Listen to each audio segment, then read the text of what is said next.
Hello everybody, 99 does. How's everybody doing today? I'm doing just fine. There's the lady. Say hi, Viv. Vivi, say hi. No more. Thank you. I had to restart this because Vivi, for the first time ever, took off. She went across the road and down the street. She's never done that before. So I was a little, and then that made my video go way longer. It ended up being like over 20 minutes. That's more than enough. Somebody needs to pay me primetime wages to do videos that long. Just saying. Just joking. So anyway, today's news is crazy. Crazy. It's just absolutely foolish. There's Qatar gets hit by bombs. Got Scott Bessent losing his mind and threatened to punch the housing regulator. We got Yamiche Alcindor being totally disrespected by Trump for asking a question about something he put up on his social media. That woman is such a good journalist. She really is. So we got all that, and we got gun grab backs. Want to start at the top? Let's start at the top with Qatar. Okay, Qatar got bombed this morning. A couple times, couple buildings, and you'd be happy to know that Trump was the big guy and he gave my heads up. What he should have been doing was telling the other megalomaniac, narcissistic arsehole, Bade, tell him to knock that shit off. Stay out of other people's countries.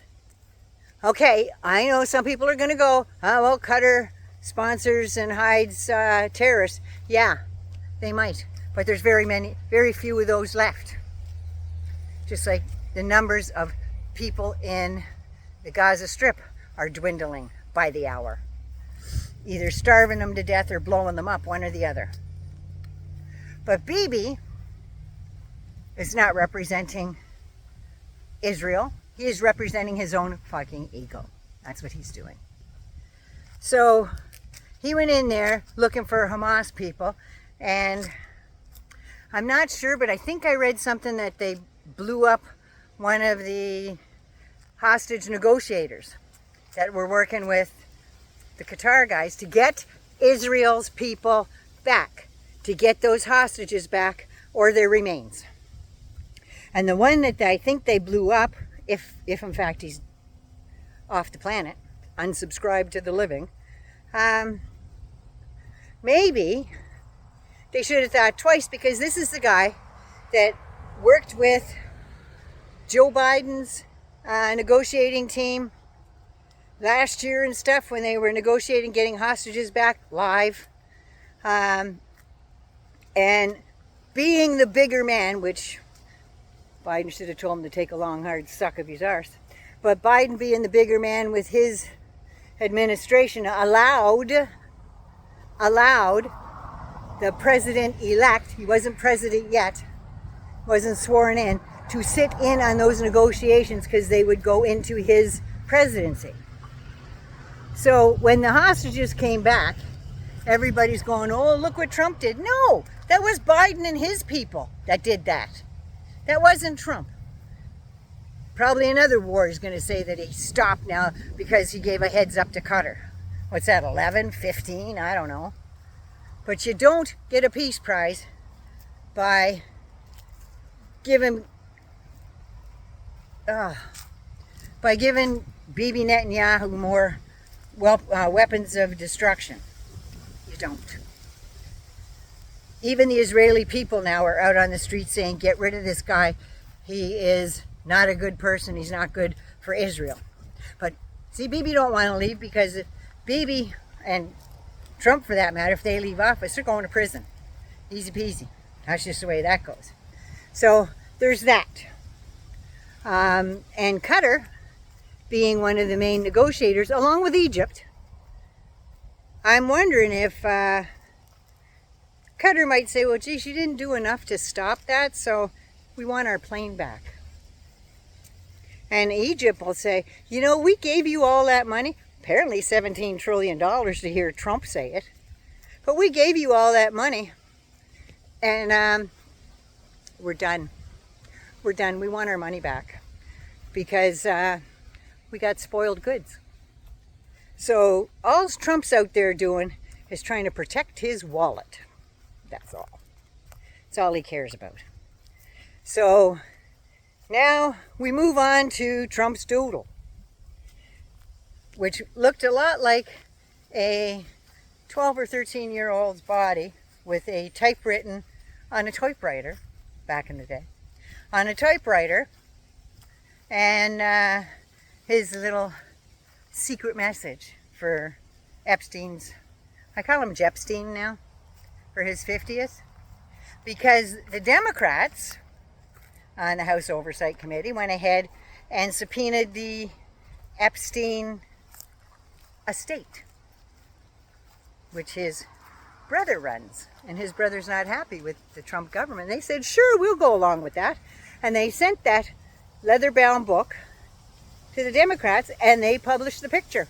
The one that didn't exist, never did that. That's not my signature. Look back at a lot of the things that Donald did. His old doodles there. He signed a lot of things with just Donald on them. But they're always Sharpie. Did you know that? They're always Sharpie. So there's that. But he can't say he didn't do that because it came right out of the book that Ghislaine Maxwell gave to Jeffrey for his 50th birthday. And there are some pretty perverted friggin' things in that book. Just saying. There's one fella there that they pulled a joke on Trump, and I realize it's a joke, but it was one of those big TV checks, and it was written for $22,500 or $700 or something, and it was for a depreciation on a girl. And it was like Trump paid Jeffrey this $22,000. I don't know how much of a joke it is when you're talking about selling women. I don't think that's funny at all. But there is going to be more stuff, and there is more people. I read some of the birthday wishes. Sweet Jesus. So we have that. And then we have a lady named Yamiche Alcindor. She's a White House correspondent, and she was called down to the lowest by Donald Trump because of that meme that he put out on his Truth Social with his face cosplaying as the movie poster for Apocalypse Now. And it said, I love the smell of deportations in the morning. And shows him sitting there with the skyline of Chicago, a bunch of helicopters going by after they had just strafed the place with napalm and Agent Orange. And she asked him, are you actually declaring war on Chicago? That's when he lost his shit. And he said, listen here, darling, or their words to those effect, listen here, darling.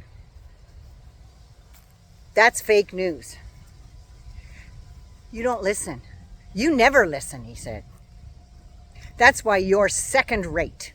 And he kept it up, and he was right in your face. He did the same thing to April Ryan so many times outside the White House waiting for him to get on the Marine One there. So many times he did the same thing to April Ryan. April Wine, huh? And calling her, why do you ask such stupid questions? She always asks stupid questions, he said. She's not a good journalist. Where are you from, he said. You know, stuff like that. And then Jim Acosta was on him. I think it was about Stop the Steal or something. I forget what it was about. But I remember Jim Acosta. I can see him standing there with the microphone, and Trump's going, That's it. No more questions. No more questions. Move on, move on. And Trump was like hyperventilating. He was starting a pace. He was livid. And Jim Acosta going, no, sir, this is what blah, blah, blah. And he went on and on and on. And they tried to have a girl come over and take, and Jim just looked at her and went, don't touch me. And he took the mic and he just shifted and he kept talking his question. And Trump just lost his shit. Well, the next day, Jim Acosta got his credentials taken away. But the Press Association stood up for him, went to court, and he got his credentials back. It took about a week, but he was back, and all the media were there, and they were all glad handing him and welcoming him back and everything. And there was a big to-do about him and the guards there at the gate. They were all, welcome back, blah, blah, blah, handing him his press credentials, because Trump couldn't squash that then. But he berated Yamiche, and he tried to make her look small. And I say tried because he'll never do that to her. Never. But it still pisses me off. Jim gets all the media and everybody glad handing and say, good for you, Jim. Good for you, Jim. Where is the White House Correspondents Association helping her and sticking up for her? Where are they? That's what I want to know. Who's sticking up for Yamiche and the April Ryans of the world? The only reason why Trump thinks he can get away with that is because of, one, who he's got in his cabinet. They all hate brown and black people.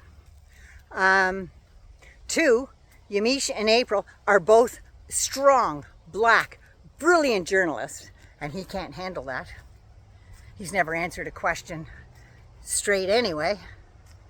I just want to know where their backup is.